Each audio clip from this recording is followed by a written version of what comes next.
Hello, thank you so much for joining me on a very wild and windy day here in Cheshire. I have managed to get out and get a blast of air, but I think that if I went out now, that this hair of mine would be every which way. So I've got my feet up and I'm going to talk to you about straws that break camels' backs.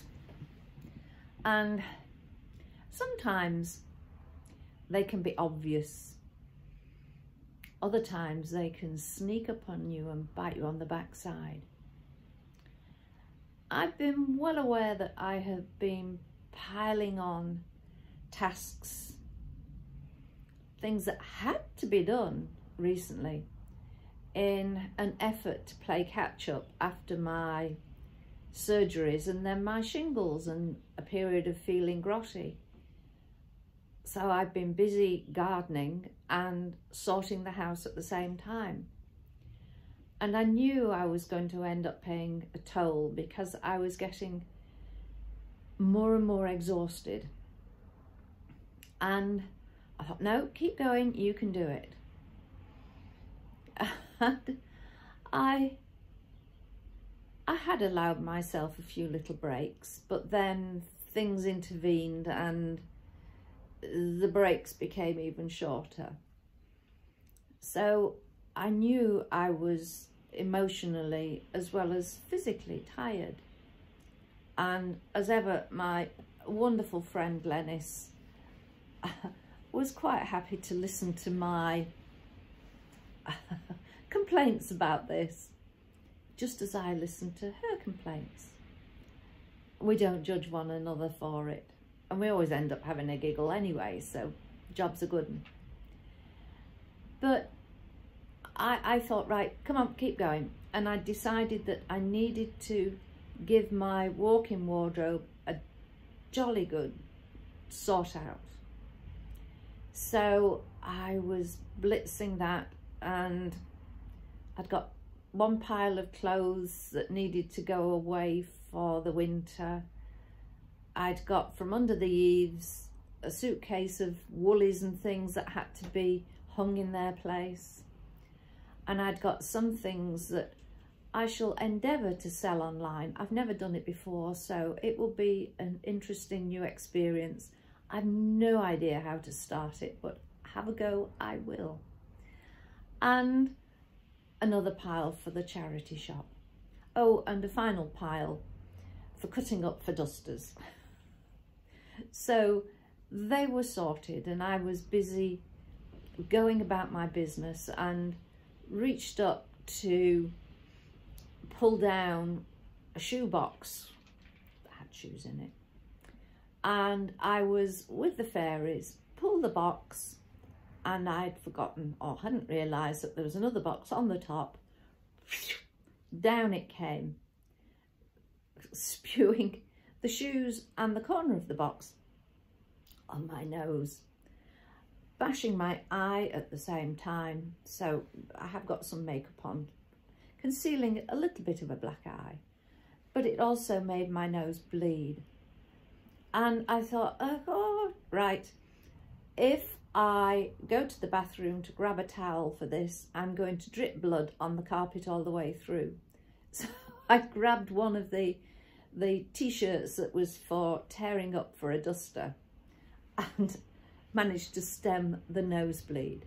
But my first thought was, oh, Mishka wasn't on the floor. No, we're all right. He's not been clobbered by this box.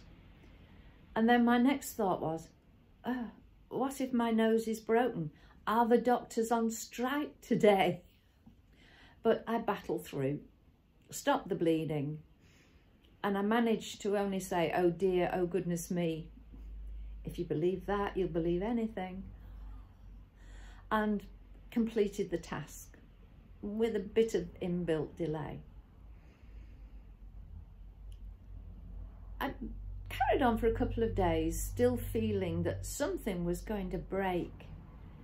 And this morning, having not had the chance to watch Strictly Come Dancing last night, I watched it whilst I was having my breakfast, so it became a very leisurely breakfast.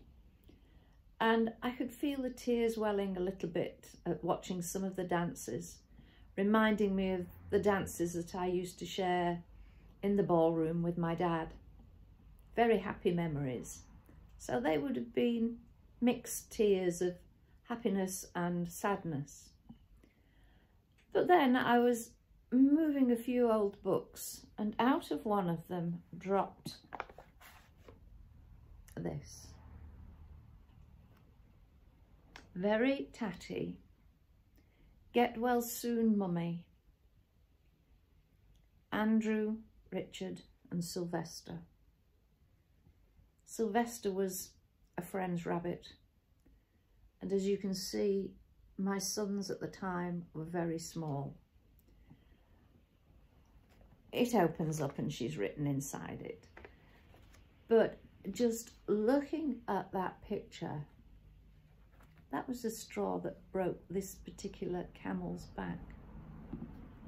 And a tatty little picture that's seen better days saw me sitting sobbing on the floor. It worked wonders. It released that pent-up angst. And when I'd had a shower, pulled myself around, I felt so much better. So don't be surprised if the straw that breaks your back, the straw that allows that dam of emotions to actually give way and let the emotions out. Don't be surprised if it's not a great big thing that does it. I would have thought that maybe whacking my nose and feeling awful about it might have done it, but no, I soldiered on through. So don't be surprised. Accept it for what it is. Because I feel so much better, but it has given me the kick in the pants that I needed to not blitz anything today, rather just be accepting, gratefully accepting the opportunity to do not a lot, to recharge my batteries and just be.